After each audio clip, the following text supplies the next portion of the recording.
They say real character is revealed in the quiet moments when no one is watching, no one is guiding you, and the decision you make is entirely your own. For Emily Reed, that moment came in the form of a blood-soaked Marine dumped on the floor of a New York ER, barely breathing. Emily had worked the night shift many times before, but that evening began with an eerie stillness. The kind of calm that doesn't feel like peace, more like tension waiting to explode. And then it did. Double doors flew open. Rain blasted in. Paramedics stumbled through drenched and shaking, dragging a stretcher holding what looked more like wreckage than a person. A man in his mid-20s unconscious, mangled and fading fast.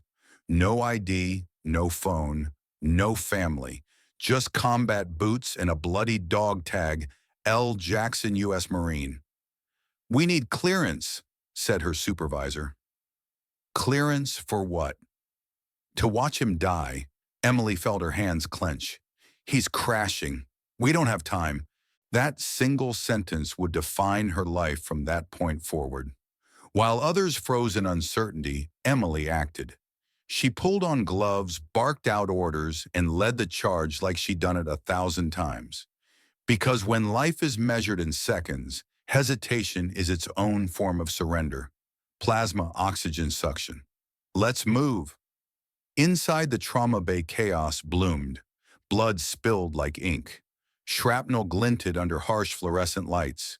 The young Marine's chest heaved, once then stopped. Flatline. Emily didn't flinch. She threw herself over him. Compressions, 1, 2, 10. "Come on, stay with me," she shouted. Still nothing. She grabbed the paddles. Clear. The jolt rocked his body. Nothing. Again. Clear. The monitor twitched, then beeped. Faint, fragile, but alive. Relief didn't come right away. There were hours of stitching, draining, stabilizing. Her hands were numb.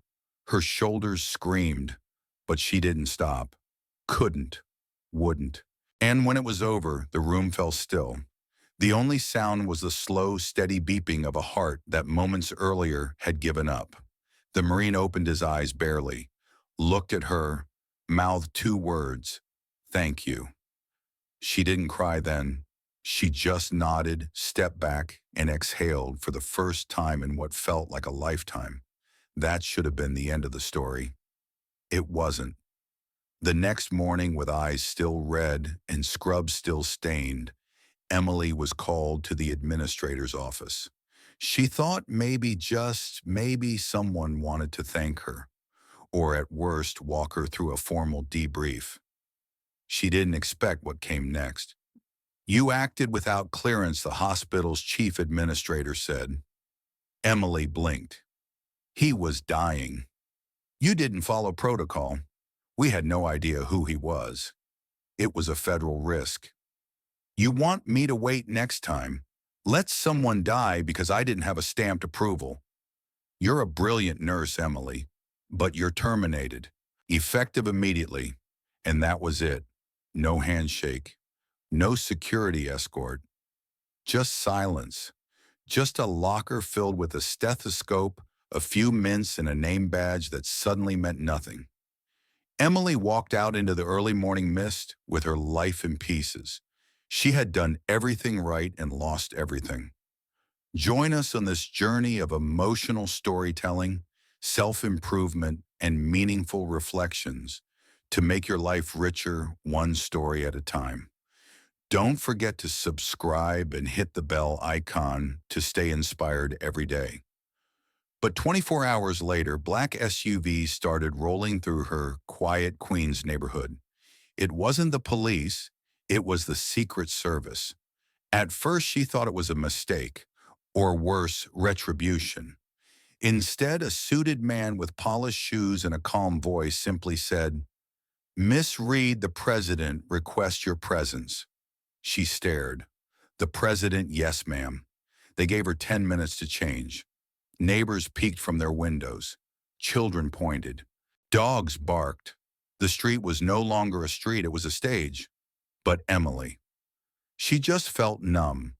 Inside the SUV, silence hung thick. When she asked why, the agent replied, "You're not in trouble." That should have comforted her. It didn't. 30 minutes later, she was escorted into the White House. The marble, the paintings, the air itself, it felt like history. She kept her eyes on the floor as they walked, clutching the one thing she hadn't let go of: the Marine's dog tag. When she finally stood in the Oval Office, it all made sense. The president stepped forward, eyes heavy, but kind. "You saved my son." Emily's world tipped. "I didn't know," she whispered. "That's what makes it extraordinary."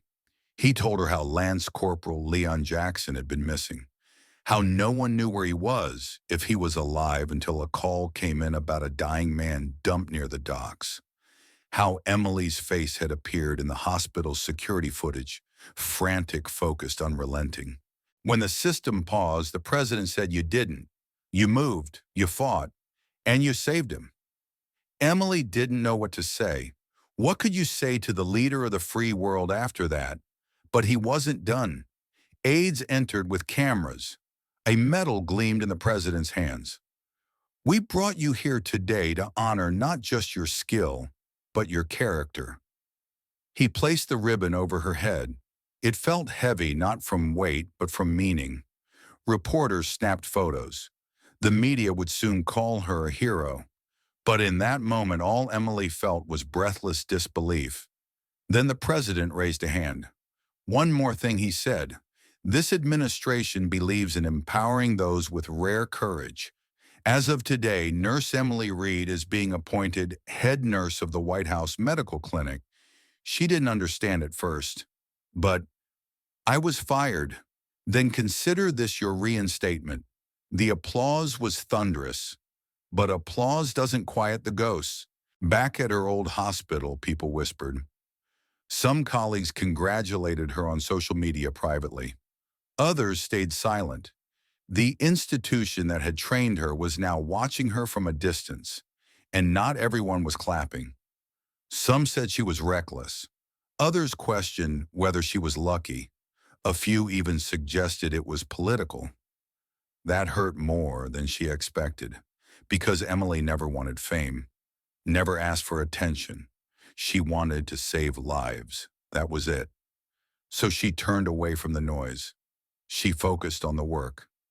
Each day she arrived early to the White House clinic. She treated foreign dignitaries and White House staff with the same gentle confidence she once gave to street-level patients in the ER.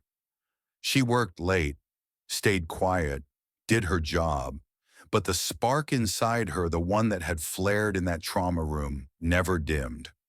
She started thinking about the students who couldn't afford to study nursing, about the young women who came from backgrounds like hers, about the nurses who were afraid to make the wrong move because the system would punish them. So she started a scholarship. Quietly, under a different name. No interviews, no PR. She read every application herself. Not all were high scores. Some had checkered transcripts. But the essays, they were electric. Describe a time you did the right thing even when it cost you. That was the only prompt, and the answers tore through her. One student stayed with a patient for 6 hours off the clock because the woman had no family. Another blew the whistle on an abusive supervisor and nearly got expelled. A third saved a life on a crowded train using a ballpoint pen and shoelace. Emily funded them all. Months passed. Emily stayed out of the spotlight. The media eventually moved on, but her influence quietly expanded. Hospitals began requesting her to speak. Nursing schools asked her to guest lecture. At first, she declined. Then she met a girl named Dahlia at a community clinic in D.C. Dahlia was a first-year nursing student working 3 jobs on the edge of dropping out. She didn't recognize Emily. She just said, "I don't think I'm good enough." Emily handed her a plain envelope with a single line inside, "Yes, you are." Weeks later, Dahlia got her scholarship approval. That night, Emily realized she had more to offer than just stitches and orders. She could offer belief. She began building what would become the READ Initiative, a program dedicated to preparing nurses for ethical crisis decisions. How to trust their instincts, how to act with moral clarity when systems stall, how to protect life first and explain later. Hospitals across 5 states adopted her pilot training program. Then came the legislation. In collaboration with federal lawmakers, Emily helped write a bill that would protect frontline responders in life or death situations from being penalized for breaking red tape. It was called the Reed Exception, a clause that gave emergency room professionals the right to override policy when inaction risked a life.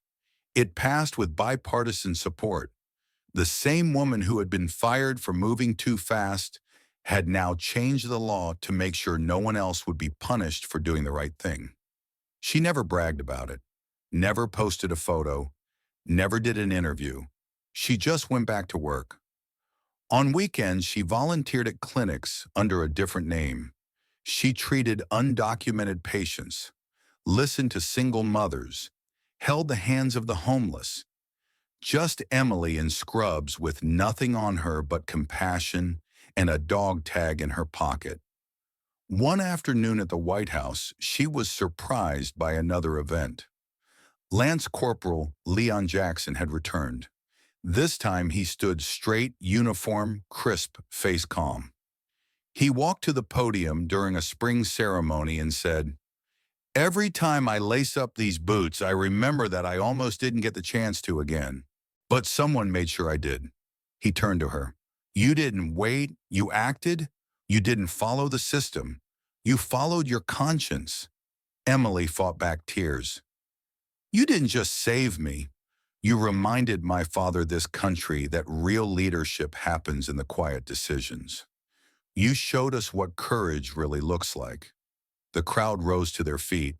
He walked toward her, pulled a small velvet pouch from his coat, and placed the dog tag back in her hand. "You carry this burden long enough," he said. "Now let it remind you not of the night it all changed, but of how many lives you've changed since." That evening, she walked through the White House's portrait gallery alone, past oil paintings of leaders and visionaries. And for the first time, she felt like she truly belonged, not because of her title, but because of her choice, the choice to act.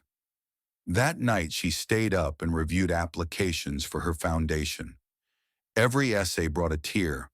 Some brought hope. Others broke her heart.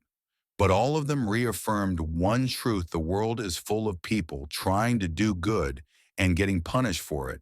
She would be their shield. 1 year after her first walk into the Oval Office, she was invited back, this time not as a guest, but as a policy advisor.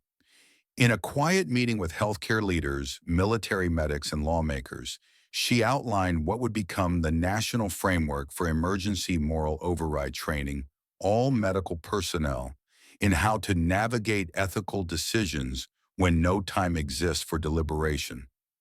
Her words were simple. If we wait for approval, someone dies. If we wait for permission, someone's mother never goes home. I would rather be wrong for trying than haunted for doing nothing. No one in the room argued. In fact, they applauded. The president himself later said, "She didn't just save my son, she rewrote the playbook for every emergency room in America." A year later, Emily sat on a bench outside a free clinic. The sun was setting. The street was quiet. She was sipping coffee, watching new nurses enter their shift. One of them glanced her way, nervous, exhausted. Emily smiled. "You'll be fine," she said gently. "Just remember why you started." And that was enough, because she knew the truth, that being a hero isn't about medals, or policy, or even survival. It's about making one choice, one hard, terrifying, rule-breaking choice, because a stranger needed you. Emily Reed didn't just make that choice. She made it count. Don't forget to like, comment, and subscribe for more emotional and inspiring stories every day. Share this with someone who believes good people still exist.